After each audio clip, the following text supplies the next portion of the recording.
È venerdì 17 ottobre, buongiorno Sicilia da Angelo Gagliano. Buongiorno da Luca Ciliberti. Come sempre cominciamo con le notizie di cronaca, fra poco andremo da Luca per approfondire anche questi stessi argomenti, alcuni di questi argomenti dalle pagine dei quotidiani regionali per iniziare. Cominciamo con una notizia che arriva da Siracusa, c'è anche tanta polemica, una bufera politica per la vicenda di un undicenne intossicato da cocaina che è stato ricoverato in psichiatria anziché in pediatria, all'ospedale Umberto I di Siracusa per l'appunto. La replica dell'azienda dice abbiamo agito in raccordo con l'autorità giudiziaria e solo per un tempo limitatissimo, ma vediamo e sentiamo i particolari. È diventato un caso anche politico quello dell'undicenne intossicato da cocaina ricoverato nei giorni scorsi nel reparto di psichiatria dell'ospedale Umberto I di Siracusa, reparto destinato agli adulti e non ai minori. Le critiche arrivano da Fratelli d'Italia col deputato Antoniozzi, vice capogruppo alla Camera, che ha sottolineato che il bambino andava portato in pediatria senza lasciarlo in promiscuità con gli adulti, mentre il deputato Cannata ha preannunciato un'interrogazione al ministro della Salute Schillaci. Chiesto anche l'interessamento della presidenza della regione. L'undicenne di origine albanese, abbandonato dai genitori, si sarebbe trovato in piena crisi di astinenza da ludopatia e da quanto si apprende con un'intossicazione da cocaina. La replica dell'azienda sanitaria che spiega di aver operato in stretto collegamento con l'autorità giudiziaria, sottolineando che si è trattato di un evento eccezionale e circoscritto temporalmente, gestito con la massima tutela del paziente e ora ricoverato presso il servizio di neuropsichiatria infanzia e adolescenza. Non tutte le situazioni che riguardano la salute mentale dei minori possono essere lette con schemi rigidi, ci sono momenti in cui la priorità è evitare l'irreparabile, ha detto il direttore generale dell'ASP di Siracusa.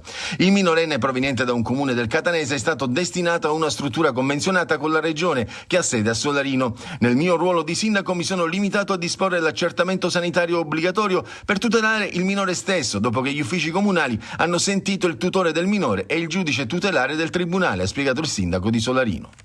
E andiamo subito da Luca. Sì, la notizia viene riportata tra le pagine della Repubblica che vediamo in evidenza il titolo bambino in overdose ricoverato tra gli adulti e bufera a Siracusa. E questo il tema, è stato ricoverato psichiatria all'ospedale Umberto I, in realtà il minorenne prima del ricovero era stato destinato già alla struttura convenzionata con la regione di Solarino. Il sindaco si è discolpato in qualche modo, dice io mi sono limitato a disporre l'accertamento sanitario obbligatorio per il minore dopo che gli uffici hanno sentito il tutore del tribunale dei minorenni di Catania, appunto da dove arrivava. Da lì la bufera politica che ha raccontato bene il servizio. Insomma, però rimane un tema perché il bambino non doveva essere ricoverato appunto tra gli adulti dell'ospedale di Siracusa. E adesso torniamo invece ad occuparci dell'omicidio di Paolo Taormina. Ieri ci sono stati i funerali celebrati in cattedrale a Palermo. L'arcivescovo Lorefice durante l'omelia ha detto dobbiamo essere noi a dire basta alla violenza.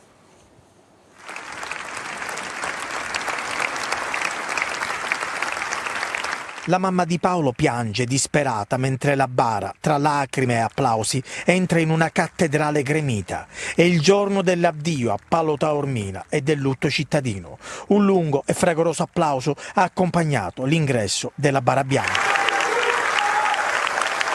Gli amici e parenti piangono per quel ragazzo di 21 anni ucciso con un colpo di pistola alla nuca mentre cercava solo di riportare la calma davanti al locale di famiglia in via Spinuzza. L'omelia dell'arcivescovo Corrado Lorefice è toccante.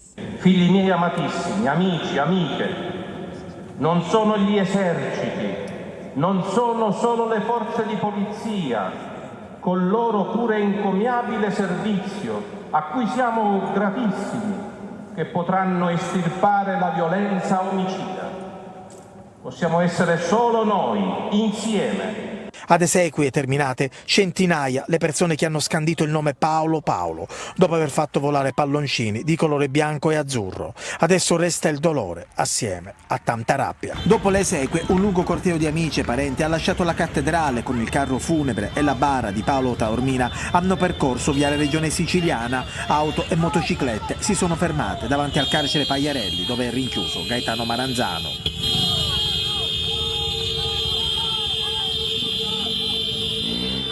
È un fatto che ha scosso tutti, non solo Palermo, tutta la regione, è un fatto davvero eclatante. Sì, decisamente oggi la notizia è sulle prime pagine ovviamente dei quotidiani regionali che vediamo la prima pagina della Repubblica di Palermo, eccolo qua, lacrime e ira per Paolo, cattedrale gremita, i funerali, il vescovo che dice non servono eserciti ma umanità, e poi questa notizia, diciamo, in centinaia davanti al carcere dove è rinchiuso il killer. La richiesta ovviamente è di giustizia, cioè quasi a sbeffeggiare questo killer che poi è rinchiuso proprio nell'ospedale Pagliarelli, e lo vediamo anche dalla Sicilia. Il corteo urla, eccolo qua, al Pagliarelli dove è detenuto Gaetano Maranzano, il corteo urla davanti al carcere indegno, indegno, proprio a testimoniare insomma, la solidarietà nei confronti di tutto il popolo, di tutti questi ragazzi, nei confronti della famiglia di Paolo Taormina che ha perso appunto un figlio. La cosa, diciamo, singolare è che dalle sbarre hanno applaudito i detenuti. Ritorniamo al racconto delle pagine della Repubblica per vedere un po' il funerale. L'orefice in lacrime per Paolo, qui non serve l'esercito, possiamo salvarci solo noi, e qui insomma le foto delle immagini che abbiamo anche visto nel servizio. Si ribadisce il tema che serve etica, educazione, la scuola in piazza, tutti a lezione di non violenza, e questa mattina ci sarà un corteo degli studenti che dicono non possiamo più contare i nostri morti. Scorrendo le pagine c'è ovviamente una questione che riguarda il quartiere, lo Zen, da dove arriva questo ragazzo. Zen ad alta tensione, militari aggrediti da una folla di residenti. Questa è la notizia, diciamo, a margine di quello che è successo. Sì, e l'antimafia regionale ieri è stata ricevuta dal prefetto di Palermo. Al termine c'è stato un punto stampa, ha parlato il presidente Antonello Cracolici. Si usano troppe armi, questa è la sintesi del suo pensiero. E poi proprio sull'omicidio del giovane Paolo Taormina ha detto faremo commissione allo Zen, e vediamo. Palermo è stata la tappa conclusiva del lavoro di mappatura dello stato della criminalità in Sicilia, già iniziato ben 2 anni fa e messa in atto dalla Commissione regionale antimafia. Un incontro, quello in prefettura a Palermo, che è stato incentrato anche sull'omicidio che ha sconvolto il capoluogo. Io credo che c'è la consapevolezza che questa è una città che può avere anche salti di qualità, perché non c'è dubbio che anche il fenomeno della criminalità è connesso a un mercato, diciamo, ad una serie di attività illecite che proliferano nella nostra città. Molte di queste attività illecite sono a partire dalla quantità di risorse che girano a Palermo grazie al traffico della droga. E il traffico della droga, come è noto, non lo gestisce Cenerentola. Mafia e sicurezza tra i temi centrali dei 2 anni di incontri, e poi le armi a disposizione anche dei più giovani. Palermo è una città che in questo momento ha una quantità di armi che ci preoccupa. Quando un ragazzino a 19 anni, 20 anni si compra l'arma, poi la comprerà attraverso il dark web, la comprerà attraverso il fruttivendolo di prossimità che non lo sappiamo, ma quando girano tutte queste armi è chiaro che l'arma sta diventando uno status symbol, è come avere l'ultima generazione di telefonino, finisce per costituire e dare l'idea di conti se sei armato. E questo è chiaro che ci dobbiamo interrogare. Si torna ancora sull'omicidio di Paolo Taormina e Cracolici annuncia. Dare il segno che quello che avviene allo Zen non può riguardare, lo Zen non è Maranzano, lo Zen è fatto anche di persone che escono la mattina per andare a lavorare, cercano di studiare, frequentano le università, frequentano i licei, e noi vogliamo far sì che questa parte del quartiere si abbia consapevolezza che non può continuare a stare in silenzio. Ma c'è preoccupazione per la sicurezza a Palermo? Beh, decisamente, perché insomma poi Palermo è stata... Insomma, lo Zen è diciamo, in questo momento protagonista di questo racconto, però insomma, le periferie diventano in qualche modo nelle grandi città anche ricettacolo di criminalità. Ovviamente c'è tanta gente per bene, purtroppo a Palermo, riprendiamo le parole che ha detto Cracolici da un articolo di Repubblica, circola una quantità di armi che ci preoccupa, la situazione sta precipitando, appunto ci sono sempre più giovani che escono armate, e il riferimento è anche a quello che è successo a Monreale, quindi insomma attenzione massima allo Zen. Vediamo anche dalla prima pagina della Sicilia di Palermo. Cosa succede a Palermo, insomma, su questo racconto? Le 5 persone arrestate per un altro blitz sempre nel quartiere di Palermo, e ci sono stati anche dei carabinieri aggrediti appunto dopo questa retata allo Zen. Mentre va avanti l'inchiesta, diciamo, sull'omicidio di Paolo Taormina, c'è una svolta, scrive La Sicilia, sui complici, perché sembra che questo killer, questo omicida non era solo, diciamo, nell'azione criminale, ci potrebbe essere la responsabilità di altre persone. Attenzione, perché potrebbe essere messo, diciamo, all'angolo proprio dalla stessa criminalità questo Maranzano.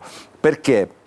Titola Repubblica, la saga dei Maranzano, sgraditi pure ai boss, perché ci fanno arrestare tutti, cioè queste azioni criminali così plateali, questi gesti, questa diciamo, ostentazione della criminalità potrebbe aver dato fastidio ai veri boss del quartiere. Il padre di questo Maranzano, che vediamo qui in foto, era stato già arrestato e finito nel mirino dei clan, perché dicevano appunto i clan stessi porta liti. Il cugino addirittura accoltellò un buttafuori della discoteca country sempre di Palermo, quindi è come dire un fastidio cominciato diversi anni fa, addirittura nel 2015, secondo appunto il racconto che fa esteso in questo articolo della Repubblica, e che è culminato appunto con l'arresto di questo Maranzano. Vedremo cosa succederà. E la questione sicurezza non riguarda soltanto Palermo, tant'è che il sindaco di Catania Enrico Trantino ieri ha incontrato il ministro dell'Interno Piantedosi, a lui ha fatto delle richieste proprio per garantire un maggiore controllo del territorio. Lo abbiamo sentito e ascoltiamo le sue parole. L'opportunità, come più volte sollecitato, di avere maggiori uomini non solo nell'ambito della polizia di Stato, ma anche della polizia locale. È vero che ne abbiamo assunti 180, ne stiamo assumendo altre 22, però è chiaro che dobbiamo cominciare a ragionare in una prospettiva futura in cui è previsto il pensionamento di molti di quelli che c'erano prima. Poi abbiamo chiesto anche, ove possibile, alcune unità di militari dell'esercito italiano, ma soprattutto la possibilità di contrastare efficacemente il fenomeno dei parcheggiatori abusivi, nonché della presenza di moto all'interno del centro storico durante le ore della movida nei fine settimana. Ho chiesto che si provveda magari a inasprire le sanzioni per quanto riguarda i parcheggiatori abusivi. Ho detto che uno dei temi su cui dobbiamo rivolgere la nostra attenzione è anche il possibile armamento della nostra polizia locale, dove per armamento non significa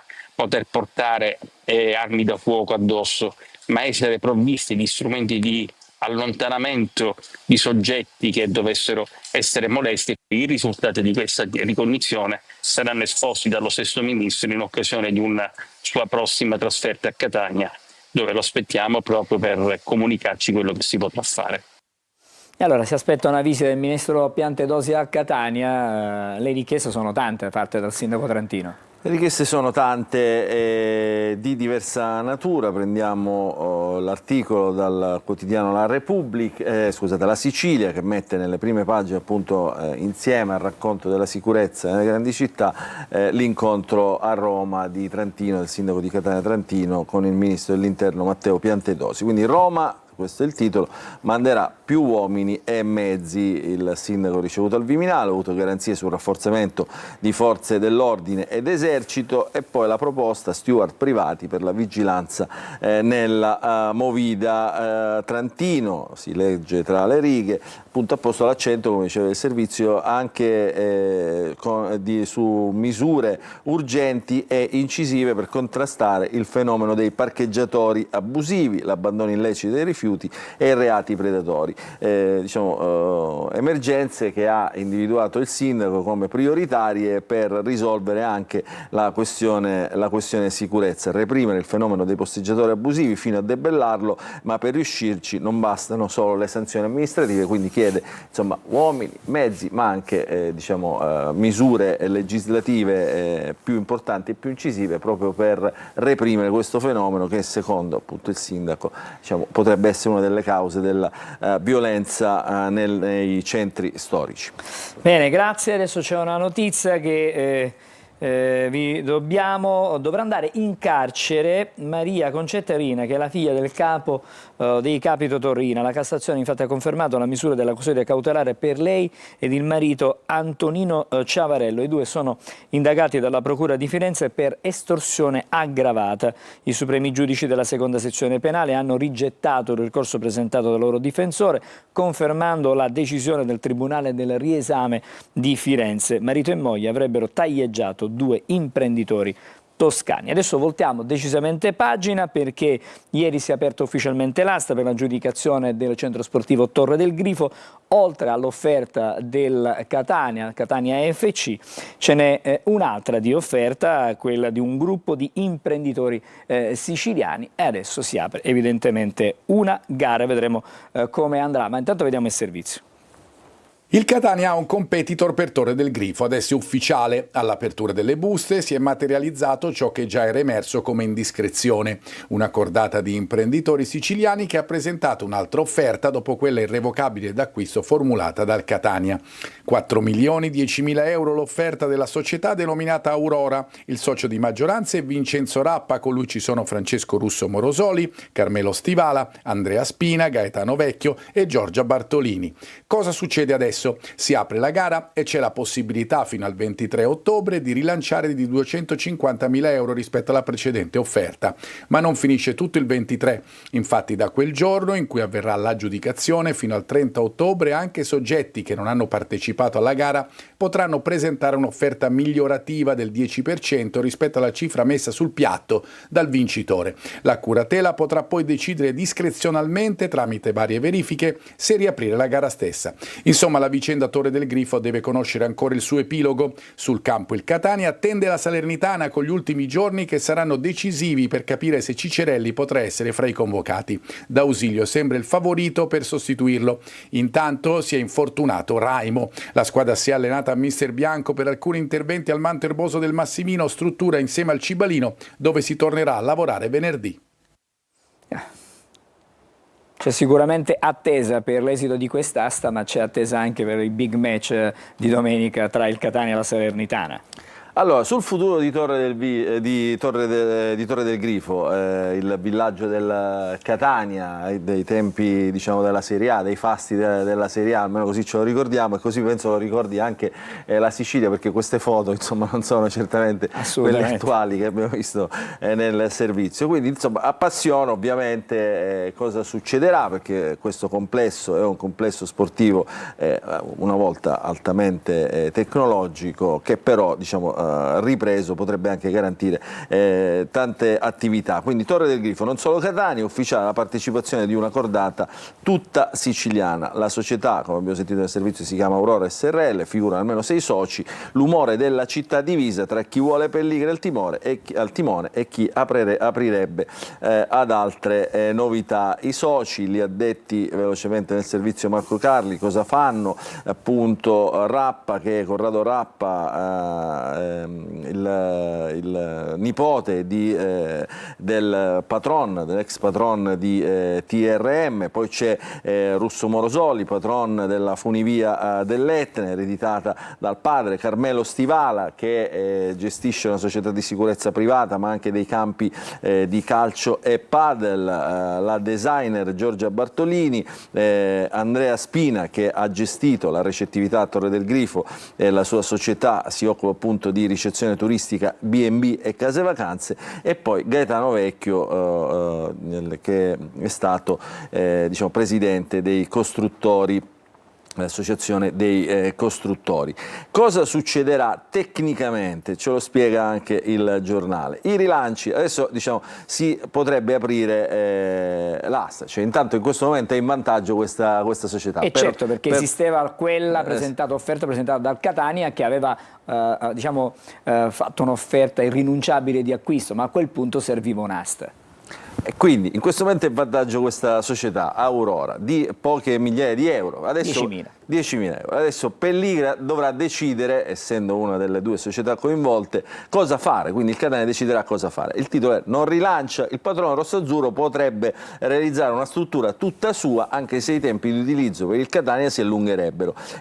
Quindi c'è diciamo, anche un piano d'azione diciamo, di questi competitor.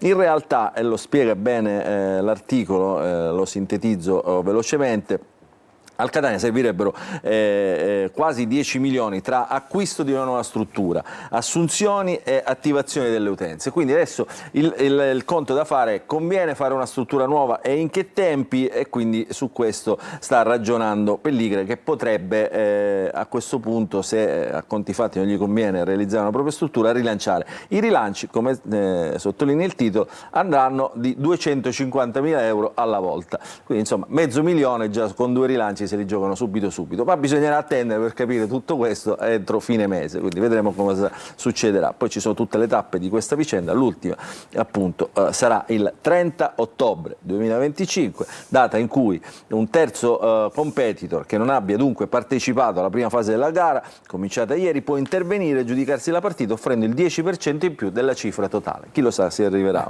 diciamo un terzo incomodo. Siamo andati un po' lunghi stamattina, forse possiamo vedere qualche prima pagina ancora di qualche giornale che non abbiamo visto, Luca? Sì, andiamo a vedere la prima pagina velocemente del giornale Sicilia, perché anche il giornale Sicilia ovviamente apre con le lacrime in cattedrale, quindi i funerali di Paolo Taormina, la sfida al Pagliarelli, e poi ci sono varie notizie in pagina. La manovra della regione, il rischio flop per i fondi del PNRR, è stato speso solo il 26%, questa è una notizia. Poi i 2 medici sono stati sospesi, i 2 medici indagati per la questione dell'operazione rinoplastica della ragazza Margaret Spada di Lentini, e questo è il giornale Sicilia. Andiamo a vedere anche la prima pagina della Gazzetta del Sud, che apre con un'apertura nazionale, la manovra del centrodestra. Le notizie che riguardano la Sicilia invece sono qui in pagina. Una bomba d'acqua devasta la zona ionica, quindi compromessi diversi impianti appunto nella fascia ionica messinese, e poi ripartono le demolizioni nella zona di Messina, nella baraccopoli di Messina. Queste insomma le notizie che la Gazzetta del Sud mette in pagina. Faccio vedere velocemente anche la prima pagina della Sicilia, la manovra nazionale, le lacrime e la rabbia e il racconto dei funerali di Paolo Taormina, e poi insomma una notizia che riguarda la campagna dell'olio siciliano. Si dice che sia questa un'ottima annata, quindi raccolta di qualità è abbondante, e poi la nautica, i numeri del Sisili che si sta svolgendo nel Trapanese. La nautica salva l'economia e la regione investe fra Termini e porti turistici, quindi si guarda anche questo comparto per rilanciare l'economia dell'isola. Grazie Luca, fra poco torniamo da te per i quotidiani nazionali, ma intanto vediamo con le nostre telecamere qual è la situazione. Traffico cittadino a Catania, intanto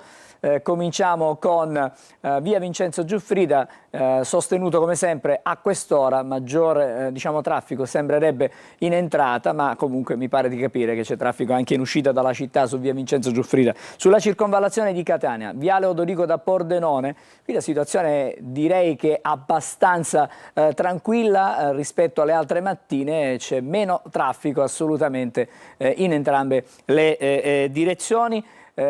Adesso guardiamo l'Etna, le immagini ci dicono che diciamo, ci sono delle nuvole, non si vede proprio la parte sommitale del vulcano, però il cielo stamattina rispetto a ieri è più terso. Da Taormina la veduta dell'Etna ci regala ancora nuvole, ma c'è il golfo di Taormina che comunque ci rimanda davvero una bella cartolina della Sicilia. Ci fermiamo, fra poco saremo insieme per vedere insieme i quotidiani nazionali.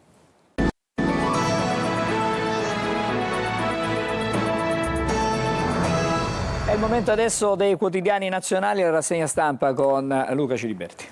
Grazie Angelo. Allora partiamo, intanto andiamo a vedere subito i siti, perché ci sono delle notizie. Quello che hai annunciato tu poco fa: la Cassazione rigetta il ricorso, la figlia di Rina dunque entrerà in carcere. Questa è la Sicilia Web nella prima pagina, è accusata di estorsione aggravata, avrebbe minacciato 2 imprenditori. Poi di spalla abbiamo visto le notizie che abbiamo letto anche sui giornali: l'11enne intossicato dalla cocaina ricoverato in psichiatria, la polemica anche politica, il cavallo morto morto alla circonvallazione, oggi non c'era traffico ma l'altro giorno insomma era tutto bloccato, però insomma è stato multato il proprietario a tutti in ordine, solo che il cavallo non poteva circolare in strada e quindi insomma c'è una multa diciamo in deroga diciamo una multa per il codice della strada non rispettata. E poi Margaret morta di rinoplastica, stop di 1 anno ai 2 medici. C'è anche un'altra notizia nazionale che prendiamo dall'agenzia ANSA. Stanotte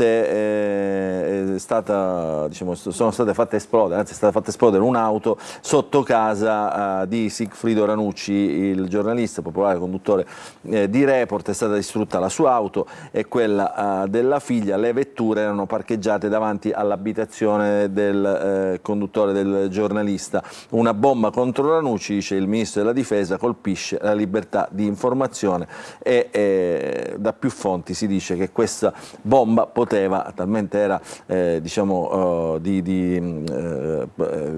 contenente tanto esplosivo che poteva anche uccidere. Quindi queste sono le notizie delle ultime ore che prendiamo dai siti. Invece torniamo sui giornali e vediamo la prima pagina del Corriere della Sera che apre insomma con la telefonata. C'è stata in queste ore una telefonata un po' smentita, un po' confermata diciamo, di Donald Trump a Putin. Diciamo, anche qui si attiva il presidente americano per diciamo, interrompere la guerra tra Russia e Ucraina. Vedrò Putin, basta guerra, questo è il titolo del Corriere della Sera. Abbiamo parlato diciamo è qui confermata la telefonata anche di commercio dopo il conflitto, dice Donald Trump. Oggi ci sarà il presidente dell'Ucraina Volodymyr Zelensky a Washington per incontrare proprio Trump. Telefonata fra Trump e lo zar, un nuovo incontro ci sarà a Budapest.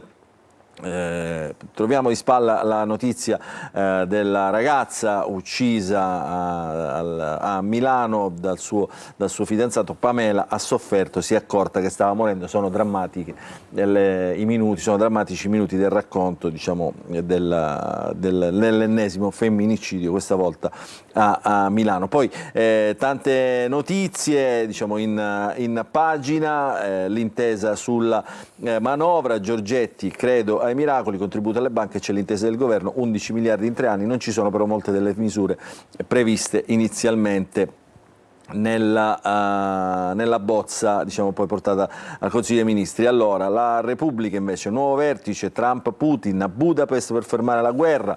Questo diciamo, è l'anticipazione del prossimo appuntamento, 2 ore e mezza di colloquio telefonico su tregua e invio di Tomahawk, dei missili a Kiev. Il Presidente degli Stati Uniti, i missili servono anche a noi, entro 2 settimane l'incontro per la pace. Oggi Zelensky in visita alla Casa Bianca. Le notizie che riguardano ancora, e qui con la fotonotizia in pagina, il femminicidio di Pamela, un omicidio pianificato. Pamela si è accorta di morire, emergono nuovi particolari e poi sulla manovra c'è l'accordo nella maggioranza, più tasse alle banche. È scoppiata ieri una polemica perché il leader della CGIL Landini ha definito il Presidente del Consiglio Giorgia Meloni la cortigiana di Putin. È una cortigiana, scoppia la lite tra Meloni e Landini. Questa cortigiana è stato inteso diciamo, in maniera, con l'accezione ovviamente negativa, e quindi l'offesa di tutti e la solidarietà al Presidente del Consiglio di tutta la politica nazionale. Trump-Putin, summit a Budapest, questa è la Stampa, e poi la manovra. In alto, stangata sulle banche, 11 miliardi, tensione al vertice di maggioranza, Forza Italia cede alla fine al prelievo in 3 anni, il 27,7% sugli utili accantonati a patrimonio. Quindi questa è diciamo, una novità diciamo, delle manovre nazionali, perché non è mai successo che, insomma, che il governo chiedesse e stangasse così le banche. Landini Meloni, vedete qua. Meloni cortigiana, lei sulle donne, la sinistra è sessista, quindi si apre il dibattito politico, lo mette in pagina appunto il quotidiano La Stampa. La educazione, parla Gino Cecchettin, il papà di Giulia Cecchettin, uccisa appunto dal suo fidanzato Filippo Turetta, e quindi si punta il dito, insomma si accendono i riflettori sulla educazione a scuola, un'educazione che non ci sarebbe, marcia indietro, sbagliata la marcia indietro, dice Gino Cecchettin, sull'educazione sessuale in classe, cioè ci dovrebbe essere più consapevolezza insomma anche nelle classi delle nelle scuole. Quindi questo messo in pagina appunto dal quotidiano La Stampa. Andiamo a vedere altri quotidiani. Avvenire, guerra alla fame. Leone XIV ha parlato alla FAO, si è rivolto ai potenti, non voltarsi dall'altra parte davanti al dolore di milioni di persone. Mattarella, invece, che ha parlato anche lui, richiama il ruolo insostituibile del multilateralismo, in questo caso diciamo, il riferimento, tutti i riferimenti sono sulla distruzione a Gaza, è qui riportato anche sui bambini di Gaza, il peso più grande della tragedia. Tra le pagine dei giornali che credo oggi non riusciremo a vedere, appunto si vede come in questo momento, in attesa della ricostruzione, a Gaza si stia soffrendo moltissimo. Andiamo a vedere qualche quotidiano diciamo di natura un po' politica. Eccolo qua, vediamo Libero che sottolinea insomma la frase diciamo infelice di Landini, fanno i femministi, e poi Giorgia chiude il bordello Landini, follia del segretario della CGIL, chiama la premier Cortigiana in diretta TV, Meloni lo stronca, mi dà della prostituta per mancanza di argomenti, l'imbarazzante silenzio delle compagne. E qui Landini travestito appunto in questa vignetta da Cortigiana lui stesso. Vediamo come la mette il Tempo in questo caso, eccolo qua, Cortigiana ci sarai tu, è sempre la solita diciamo il solito siparietto diciamo sulle parole di Landini, che in questo caso scaldano la politica. Vi faccio vedere velocemente invece anche il Fatto Quotidiano, che punta sul riarmo. Il riarmo, dice il Fatto Quotidiano, ci costa 1.500 euro l'anno ad ogni cittadino. Quindi 6 miliardi, cioè, insomma un sacco di soldi, quasi 7 miliardi, diciamo una spesa mostra che per 10 anni dovranno pagare gli europei, perché Ursula, come dice il Fatto Quotidiano, moltiplica per 8 i soldi del riarmo. Questo è il Fatto Quotidiano, credo che diciamo, il tempo a nostra disposizione per la rassegna stampa sia scaduto, quindi ti restituisco la linea. Bene, grazie Luca. Allora noi ci fermiamo, fra poco i primi ospiti della mattinata a Buongiorno Sicilia.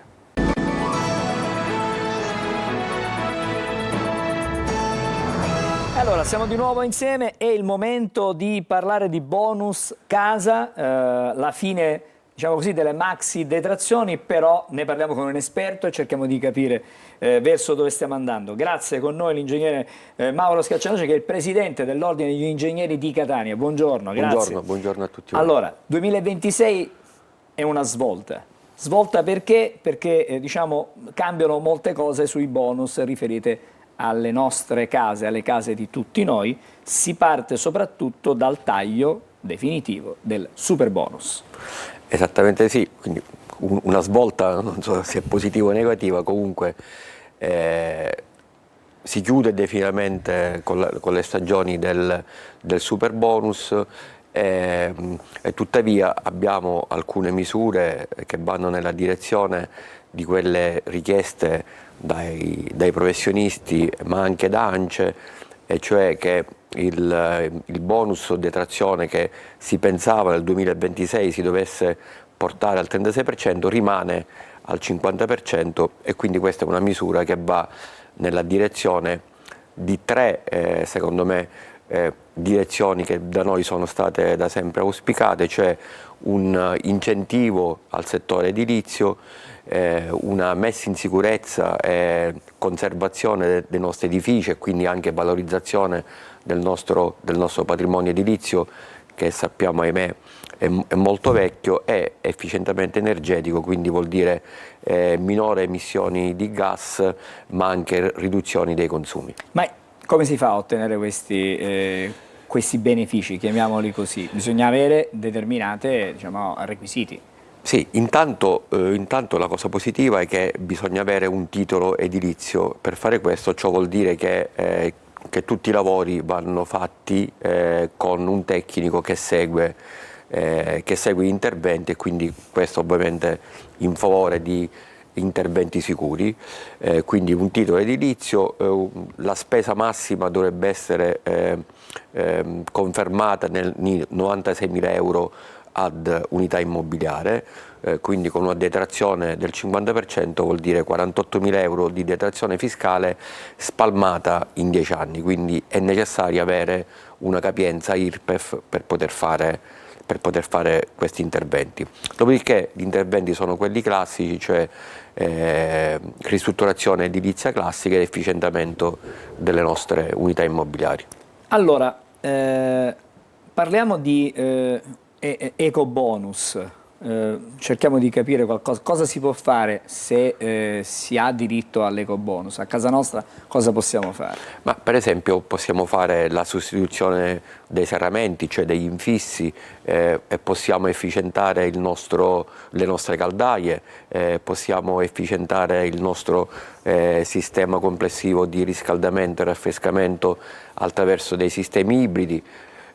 Tutto questo ovviamente hanno un impatto positivo sia nell'ambiente, così come ho detto, con una emissione dei gas serra minore, ma anche un efficientamento delle bollette, quindi riduzione dei consumi, e questo va nella direzione auspicata anche dell'Europa.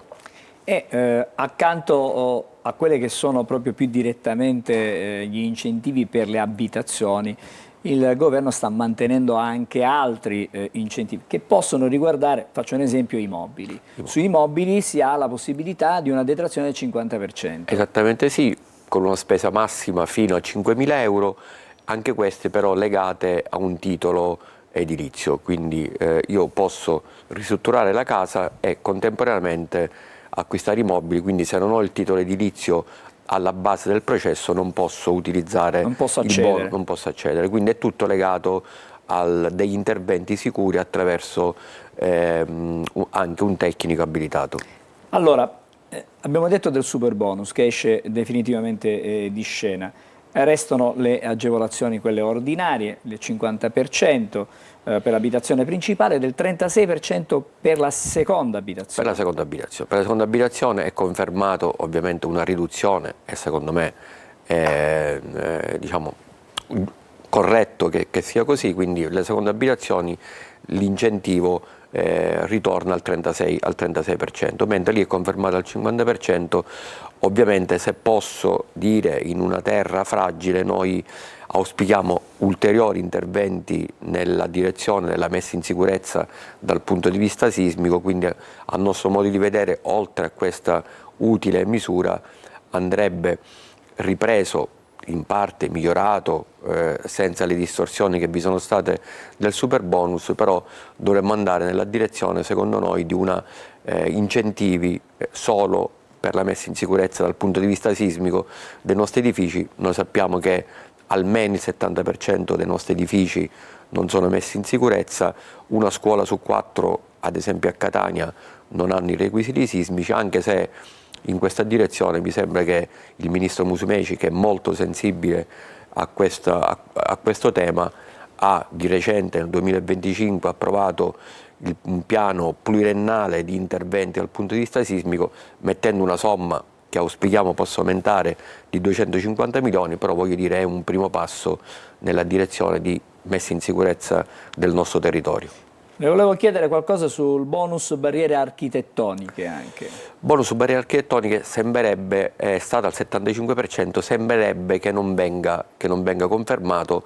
Teniamo conto che in questo momento vi è stata l'approvazione del Consiglio dei Ministri del documento programmatico, banalmente detto la finanziaria, che però andrà approvato in aula, e quindi io immagino che ci possono essere modifiche nella direzione di una conferma del provvedimento. Tirando le somme, e per chiudere, diciamo, questo nostro incontro di questa mattina, per questo primo step, perché sappiamo che deve andare poi in aula il provvedimento, ci si può ritenere soddisfatti oppure si può fare di più? Si può fare di più, l'ho appena detto. L'altra circostanza che noi vorremmo suggerire, che suggeriamo sempre, è quella di mantenere questi bonus per interventi pluriennali. Il fatto che ogni anno si possa ridurre aumentare in alternanza degli anni, questo ovviamente non spinge il processo perché non si riesce a programmare. Non c'è certezza, non c'è sicurezza. E quindi di conseguenza diciamo, il cittadino è nell'incertezza e le imprese soprattutto nell'incertezza non investono, quindi bisognerebbe un arco temporale di 10 anni, mentre per la messa in sicurezza del nostro territorio noi immaginiamo che ci debba essere un intervento almeno trentennale, perché si stima una spesa di molti miliardi di euro per mettere in sicurezza i nostri edifici, le nostre scuole, le nostre prefetture, i nostri tribunali. Ne sappiamo di più stamattina sui bonus che riguardano le nostre abitazioni, grazie anche al Presidente dell'Ordine degli Ingegneri di Catania, Mauro Scaccianoce. Grazie per essere stato con noi. Grazie a voi. A Buongiorno Sicilia. Facciamo una breve sosta e poi saremo di nuovo insieme per altri temi e altri argomenti. A fra pochissimo. Ben ritrovati da Sofia Inglese di Trebi Meteo.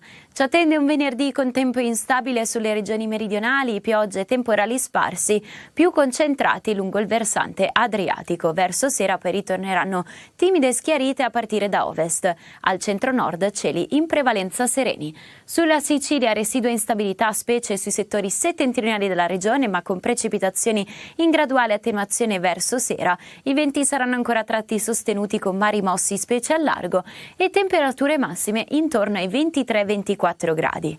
Nel corso della giornata di sabato ancora condizioni di instabilità sulla Sicilia con piogge e temporali sparsi. Non mancheranno comunque qualche pausa asciutta e qualche timida schiarita. I venti saranno in attenuazione con mari infatti con moto ondoso in diminuzione e le temperature massime saranno sempre intorno ai 24 gradi. Tutti i dettagli sull'app di Trebi Meteo. Eccoci, siamo di nuovo insieme per Buongiorno Sicilia, altro ospite, altro tema. Buongiorno al dottore Fabrizio Busacca, buongiorno, grazie. Buongiorno, grazie a voi. Per essere con noi, vicequestore del commissariato Borgo Ognina di Catania. Stamattina parliamo di un fenomeno che, devo dire, è in crescita, perché riceviamo sempre più segnalazioni di questo tipo di reato. Di cosa stiamo parlando? Parliamo delle offerte di lavoro fasulle. Fasulle perché nascondono poi dietro una truffa. Esatto, sì. Come cioè, un cittadino, magari chi ha bisogno di un lavoro, magari crede in quelle che sono le promesse di questi sedicenti reclutatori di posti di lavoro o comunque di personale. Sì, esatto. Questi soggetti fanno leva sullo stato di bisogno di soggetti che sono in cerca di un lavoro stabile, offrendo un buon contratto di lavoro a tempo indeterminato e con una retribuzione interessante. Questo fa leva sulla vittima che ci casca facilmente, soprattutto viste le condizioni di lavoro che vengono offerte, perché ripeto, oggi avere un contratto di lavoro a tempo indeterminato con una retribuzione buona, diciamo, è allettante per tutti.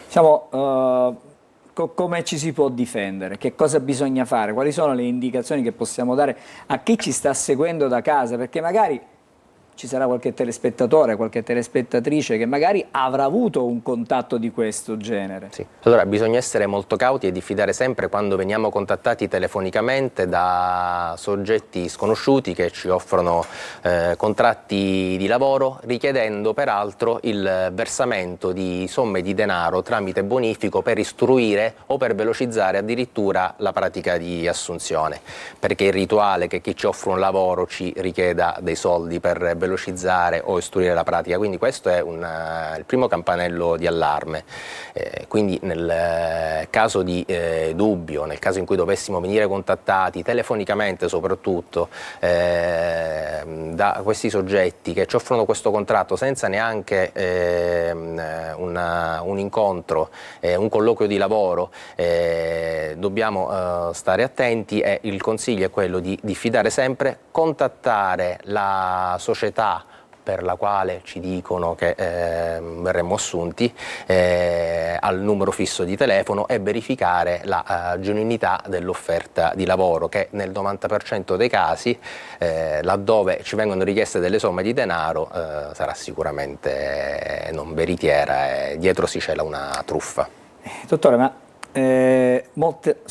com'è il loro modus operandi, insomma, di questi truffatori, perché tali sono, è sempre lo stesso, sono ben organizzati, perché per attirare nella loro rete, diciamo, potenziali vittime, sono strutturati anche con delle mail particolari, con carta intestata che riproduce quasi esattamente quella che può essere l'azienda per la quale dicono di lavorare. Insomma, è difficile poi in alcuni casi, quando si ha questa documentazione, dice ma è tutto in regola, sembrerebbe tutto in regola, poter in qualche modo avere dei sospetti. Allora, in quel caso che cosa si fa? Se si hanno cioè bisogna fare una segnalazione, serve una segnalazione, magari un accertamento da parte vostra può aiutare la persona? Sì, nel caso in cui la persona dovesse nutrire dei sospetti sulla genuinità dell'offerta di lavoro, può o chiamare il numero unico per le emergenze, l'112, oppure recarsi presso un ufficio di polizia per denunciare i fatti e noi avvieremo subito le indagini. Questo è importante perché si dà un po' di serenità, perché poi alla fine le vittime di queste truffe sono persone fragili, persone che hanno una vera necessità e allora magari per disperazione cadono in questa trappola. Ce ne sono stati di recenti, qualcuno ha chiesto, a qualcuno sono stati chiesti 834 euro per dei corsi di formazione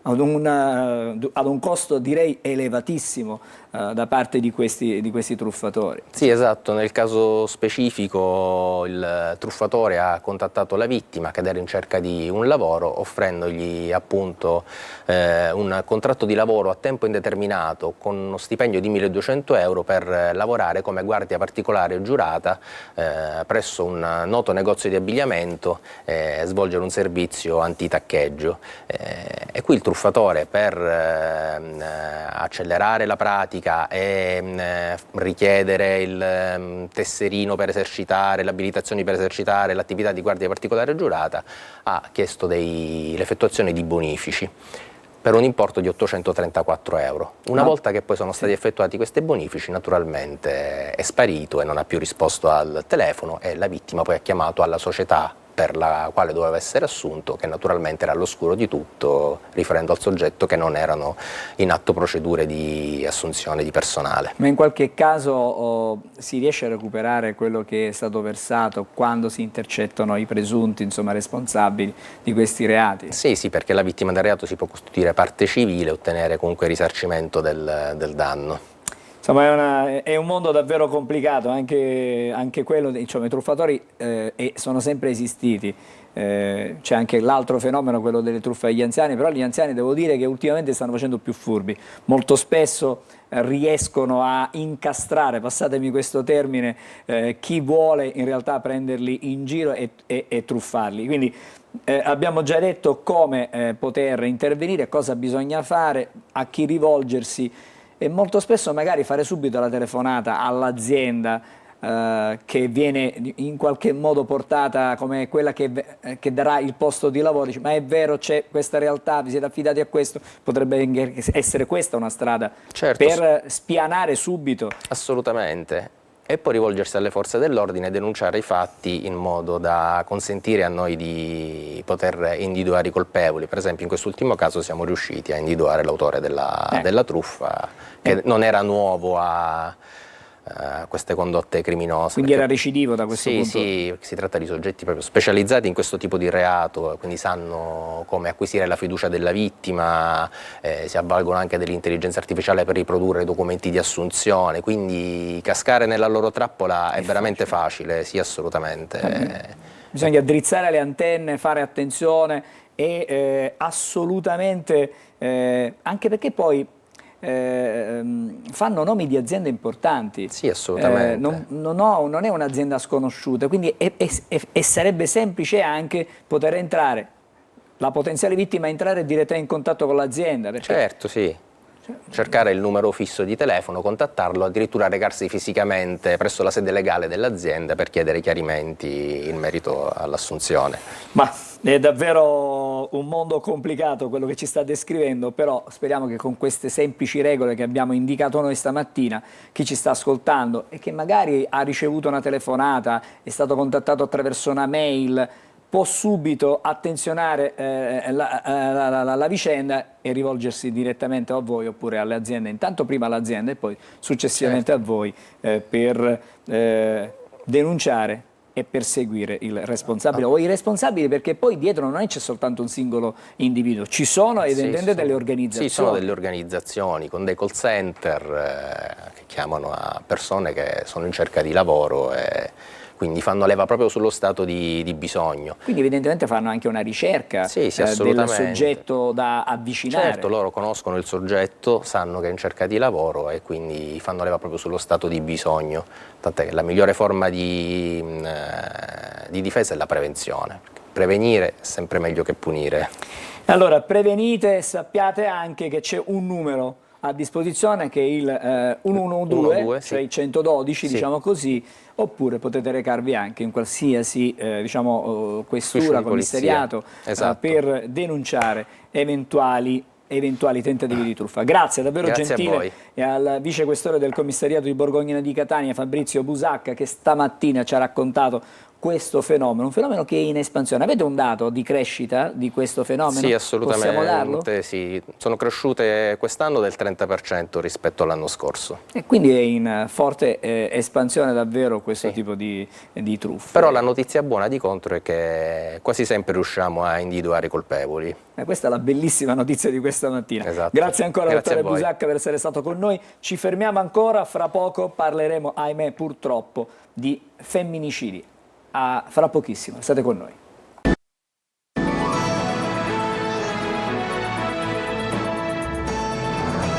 Bentornati, buongiorno Sicilia, venerdì 17 ottobre. Adesso ci colleghiamo con Michela Grillo. Buongiorno, buongiorno Michela. Buongiorno. Grazie, Buongiorno. grazie di essere con noi. Il presidente. Grazie a lei per aver accettato il nostro invito. Lei è la presidente dell'associazione Ribelle. Perché nasce questa associazione? Vado subito al dunque intanto. Questa associazione nasce dalla mia volontà di voler, a causa della mia storia personale, trovare un aspetto positivo ad una storia di violenza domestica, ad una storia di un matrimonio non felice, finito proprio perché ho voluto dire basta. E quindi lei, chiedo scusa, lei è un esempio di come si può dire basta a quello che succede tra le mura domestiche e non solo. Lei ce l'ha fatta. Esatto. E allora possiamo indicare la strada a chi ancora vive questo incubo per uscirne.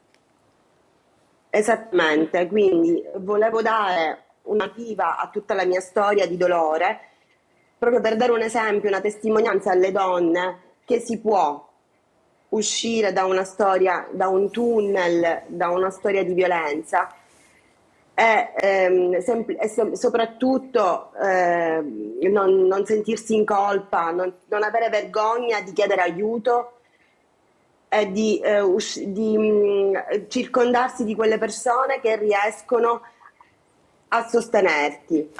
Io l'ho fatto semplicemente razionalizzando il tutto, capendo che quello non era una strada da dover ancora continuare, e quindi con la mia testimonianza nasce Ribelle proprio per dare la possibilità alle donne di avere un appoggio, un sostegno nel momento in cui si decide di dire basta. Michela, e soprattutto sì, le volevo chiedere, si può completare soprattutto? E soprattutto dalla mia storia, parlare con i giovani, confrontarci con i giovani e far capire che il femminicidio è semplicemente la punta dell'iceberg, ma ci sono tanti e tanti segnali di violenze che magari non vengono considerati molto importanti, che invece quelli sono i primi campanellini d'allarme, quelli dai quali bisogna sfuggire, scappare. E ce ne può dare qualcuno, lei che ha vissuto direttamente questa esperienza, quali sono i primi campanelli d'allarme da attenzionare? Il primo campanellino d'allarme è quando un uomo ti dice non ti permetto di uscire con un'amica, non ti permetto di indossare una maglietta, non ti permetto di coltivare un hobby, qualunque cosa che ti privi nella tua libertà, nella tua possibilità di scelta. Quello già sono i primi campanellini d'allarme. Il controllo, il non fidarsi, la gelosia, la possessione, quelli sono già i primi campanellini d'allarme. Il femminicidio è l'ultimo step, quello più brutale. Senta, la cronaca ci riporta diciamo negli ultimi giorni ad un altro clamoroso, a fatti, non un soltanto, ma fatti clamorosi di femminicidi. Quello di Milano certamente, della povera Pamela Genini, certamente è forse il caso più eloquente, però questo numero è un numero che è preoccupante, perché diciamo che se ne contano già 50 di femminicidi. Se andiamo a vedere le statistiche, nel 2024 le morti per femminicidi sono state 95, nel 2023 100, nel 2022 erano 95, ma complessivamente, se facciamo un rapido conteggio negli ultimi 10 anni, cioè dal 2015 sino al 2025, le vittime sono oltre 1000, cioè un dato veramente impressionante. Esatto, e purtroppo per questo si è iniziato a parlare di femminicidio, perché più purtroppo i casi aumentano, più purtroppo noi dobbiamo utilizzare questo termine, che non è altro un termine che sta ad indicare l'uomo come esercita il suo potere sulla donna fino all'ultimo istante della sua vita. E non è possibile, ma questo deve partire dall'educazione dei ragazzi. Fin da piccoli. Questo uomo che ha ucciso questa donna aveva già un caso di stalking alle spalle. Quindi questo è stato, diciamo, l'ennesimo che questa volta non ha saputo controllare ed è sfociato purtroppo nella morte di una povera ragazza. Senta, leggo che in Italia non c'è un registro ufficiale dei femminicidi. Quanto potrebbe essere utile questo strumento? Perché in questo momento esiste un report che viene diffuso dal Ministero dell'Interno sugli omicidi volontari, e questo documento, che per adesso è aggiornato sino a luglio, segnala un incremento del 21% dei casi rispetto chiaramente allo stesso periodo dell'anno scorso. Un eventuale registro potrebbe servire, potrebbe essere utile, potrebbe dare un'idea ancora più forte di quello che è il fenomeno? Ma io credo che anziché un registro noi abbiamo già ottenuto il fatto che comunque il femminicidio sia adesso un reato a tutti gli effetti. Quindi la casistica, i numeri, noi dobbiamo cercare di prevenirli i numeri, dobbiamo cercare di non arrivare più ad annoverare e a contare ulteriori femminicidi.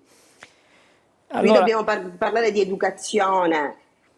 L'educazione è fondamentale, la formazione dei giovanissimi è importante da un punto di vista, diciamo, della cultura anche, ma non parliamo dei ragazzi che hanno già 12-13 anni. Secondo me bisogna iniziare molto prima, esattamente, cominciare dalle scuole elementari, da lì bisogna...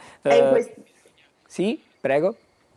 E in questi giorni non abbiamo avuto riscontri dal governo, che ha negato la possibilità dell'educazione alla sessualità e all'affettività nelle scuole di primo grado. Ne abbiamo parlato ieri, abbiamo però lanciato un'idea durante il nostro piccolo contributo. Magari, chissà, con l'esperta con cui ne abbiamo parlato si potrà magari portare avanti, costruire dei piccoli dei team che magari vadano a fare degli incontri con un numero specifico di ore, anche se l'attività non è curriculare, all'interno, diciamo, degli istituti scolastici, per diffondere questa cultura. Io purtroppo la devo salutare. Michela Grillo, buongiorno, la presidentessa dell'Associazione Ribelle. Buon lavoro, in bocca al lupo. Grazie Crepi, grazie. Una buona giornata a voi. È una buona giornata. Adesso voltiamo ancora pagina, perché siamo di strettissima attualità per quanto riguarda la cronaca con Marco Gullà, ahimè lo vedo sotto l'acqua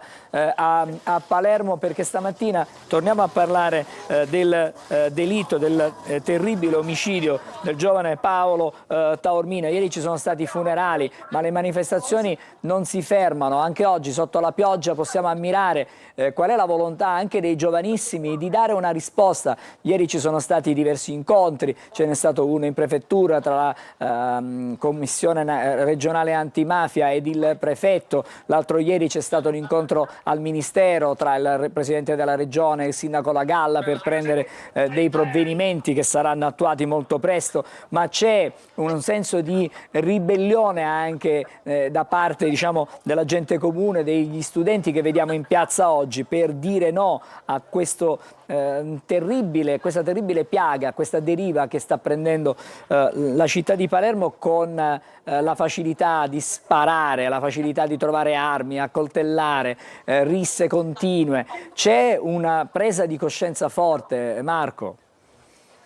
Sì, Angelo, buongiorno. Noi tra l'altro ci troviamo davanti il Teatro Massimo, a pochi metri da dove si è consumato appunto il delitto, l'omicidio di Paolo Taormina, che ha scosso un po' tutti, sconvolto un po' tutti, soprattutto i giovanissimi. Che vedete appunto alle mie spalle, un'altra manifestazione di studenti proprio per dire no alla violenza, ma soprattutto per alzare la voce in un momento drammatico per la città di Palermo. Tantissimi degli studenti che appunto sono qui al Piazza Verdi nonostante appunto la pioggia, e lo vedete ovviamente anche dagli ombrelli. Io anche qui vedo tantissimi studenti, non soltanto universitari ma anche studenti di scuole, studenti come appunto questo ragazzo che ho qui al mio fianco, il tuo nome mi ricordo? Antonino Graziano, che è uno degli organizzatori di questa manifestazione, e dicevamo poc'anzi appunto, adesso tra l'altro ce ne verranno altri studenti, altri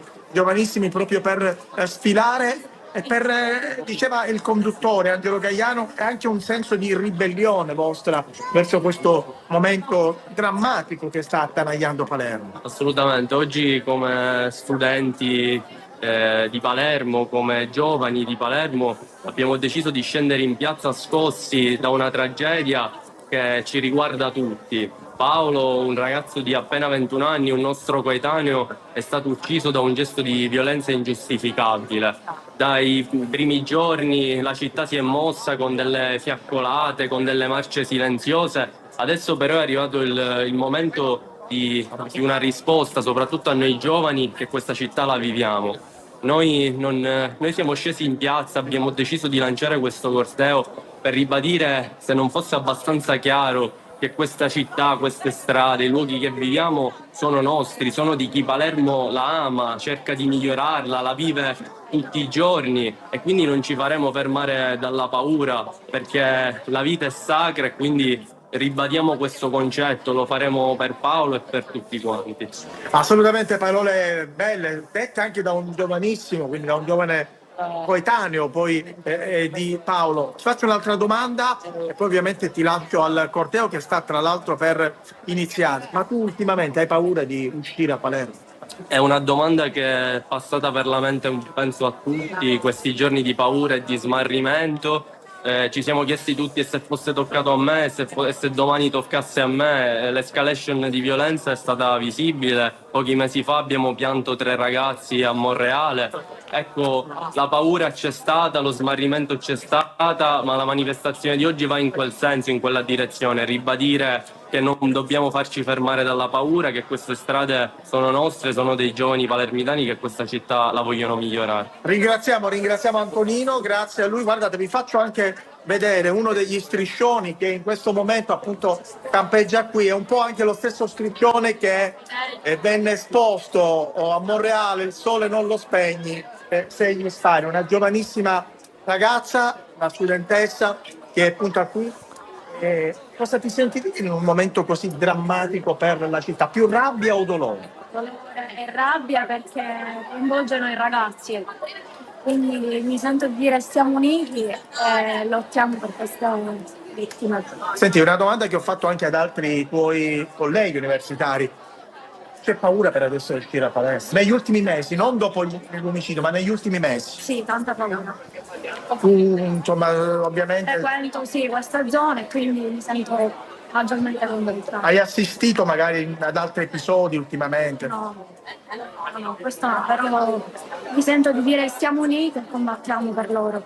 Siamo uniti e combattiamo, un po' anche lo stesso messaggio, Angelo, che ieri l'arcivescovo di Palermo, Corrado Lorefice, ha ovviamente lanciato durante la sua omelia significativa, in cui ha detto sì, va bene le forze dell'ordine, le ringraziamo tutti i poliziotti, carabinieri, guardia di finanza, però lui ha detto una cosa abbastanza importante, emblematica per il momento che stiamo attraversando qui nel capoluogo, ovvero Palermo può dire basta alla violenza soltanto se lo vuole la città, se lo vuole appunto la cittadinanza. Io credo che questo sia davvero un messaggio importantissimo. Vi dico le ultimissime riguardo appunto questo omicidio che ha sconvolto la città di Palermo, che oltre alla manifestazione di oggi ci sarà domani un altro momento di preghiera proprio davanti alla chiesa dello Zen. Ieri lo ha annunciato lo stesso arcivescovo Lorefice, un momento di preghiera che ovviamente radunerà non soltanto associazioni, cittadini, liberi cittadini, ma anche, si spera, tanti residenti del quartiere Zen 1 e Zen 2.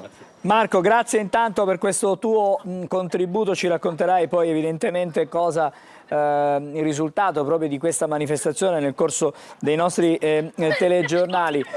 Sappiamo che ci potrebbero essere delle novità anche sul fronte delle indagini per quanto riguarda eventuali complici o comunque persone che erano con il killer quella sera, e quindi magari c'è da seguire questo tipo di aggiornamenti. Per adesso comunque, visto che sei sotto la pioggia, ti lasciamo, ti ringraziamo per questo tuo contributo questa mattina a Buongiorno Sicilia. Buon lavoro Marco, grazie. Grazie a voi. Grazie, e adesso, come avviene ogni venerdì, è il momento di sentire l'oroscopo con quelle che sono le previsioni per il fine settimana con il nostro Marco Amato. Buongiorno ai 12. Oggi la Luna entra in Vergine e tenterà di rimettere un po' d'ordine dopo le baruffe che ha combinato ieri con Marte e Mercurio. Ma quello che è rilevante è che nel cielo di oggi Giove quadrerà al Sole, rendendo tutti un po' più ambiziosi. Vediamo cosa accade. Ariete, per voi l'opposizione del Sole e la quadratura di Giove pongono tutto su una base di obiettivi. Volete arrivare a qualcosa di importante, o alcuni di voi si potranno sentire sotto pressione perché vi viene chiesto di raggiungere un obiettivo importante. In qualunque modo sia, riuscirete assolutamente a raggiungere la meta conquistata. Toro, la vostra giornata oggi si avvale di un Giove che vuole assolutamente rendervi volitivi, vuole spingervi a prendervi delle decisioni ambiziose e importanti, anche a cambiare qualcosa a casa o investire in un qualcosa di immobiliare o migliorare decisamente le vostre condizioni economiche con una mossa che potrebbe risultare molto vantaggiosa.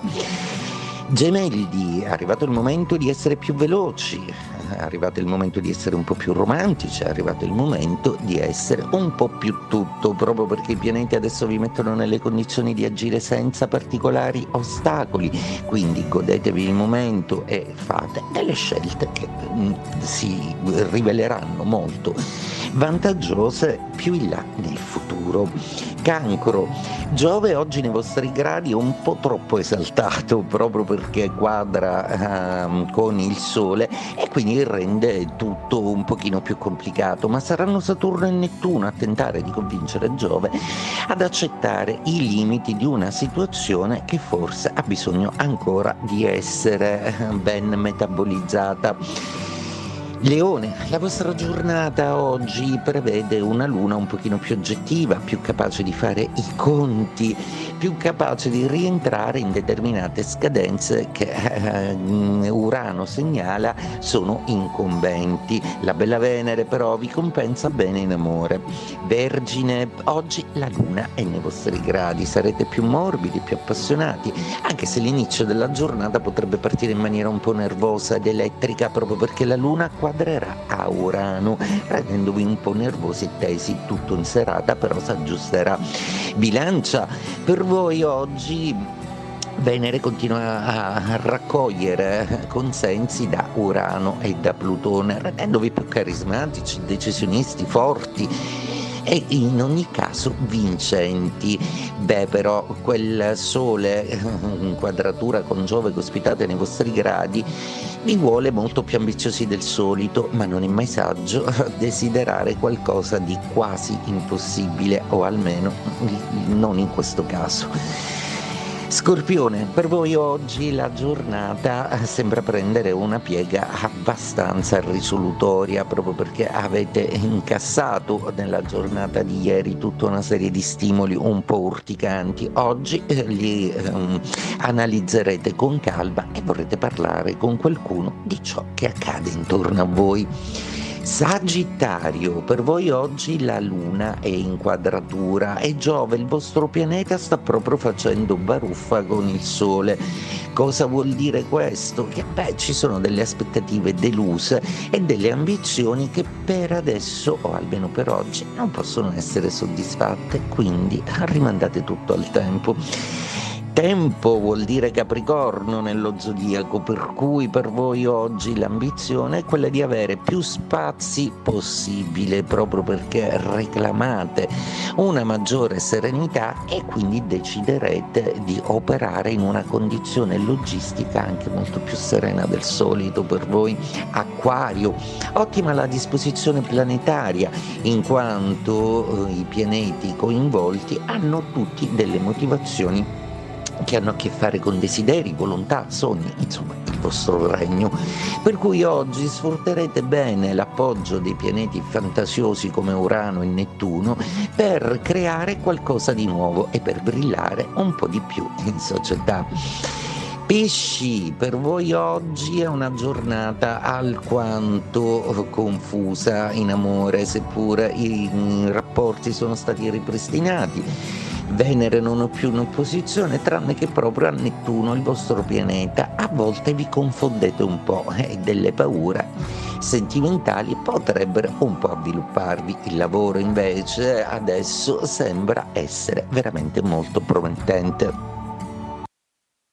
E adesso andiamo a vedere invece quali sono gli appuntamenti più importanti del fine settimana con in programma dal 17 al 19 ottobre tra giocolieri, artisti circensi, musica e danza per grandi e piccini. E anche prima di chiudere torniamo di nuovo da Luca Ciliberti ai quotidiani con qualche altra notizia. Allora, una notizia curiosa che arriva da Gela, e questa è anche divertente, come un po' macabro, un po' divertente. Il titolo è: Gela si divide sui fantasmi esercenti contro i turisti. Di che cosa stiamo parlando?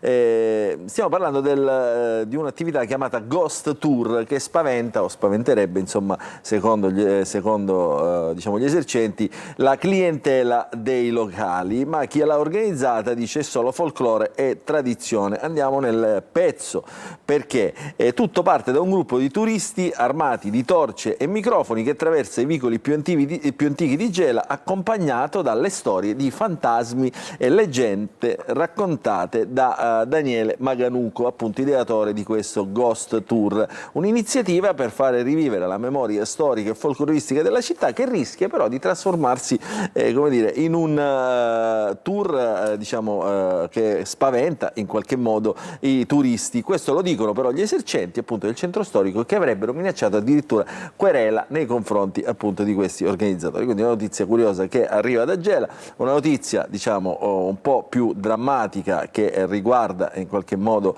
l'economia anche nazionale, perché la Nestlé annuncia 16.000 licenziamenti. Questa è una notizia, diciamo, che impatta molto sull'economia del paese. Navratil presenta il piano dei tagli e i numeri del bilancio. In vendita addirittura ci sarebbe anche l'acqua San Pellegrino, che come sappiamo ormai da anni è Nestlé. Cosa dice l'amministratore delegato della compagnia? Dice: il mondo cambia, noi siamo indietro e siamo costretti a diciamo, fare dei tagli che diciamo, impattano sulla nostra sopravvivenza. Quindi questa è una notizia abbastanza importante. Ci saranno anche mobilitazioni mobilitazioni su questi tagli e su questi licenziamenti. Licenziamenti che impatteranno, immaginiamo, in tutti gli stabilimenti che la Nestlé ha. Che la Nestlé ha sul territorio nazionale e anche fuori dall'Italia, perché la Nestlé è, insomma, come sappiamo, una multinazionale, quindi insomma è una notizia davvero impattante. Questa è ripresa un po' da tutti i quotidiani economici. Grazie a Luca, noi ci fermiamo qui con Buongiorno Sicilia, torniamo lunedì, grazie per averci seguito e l'augurio a tutti voi di un buon fine settimana.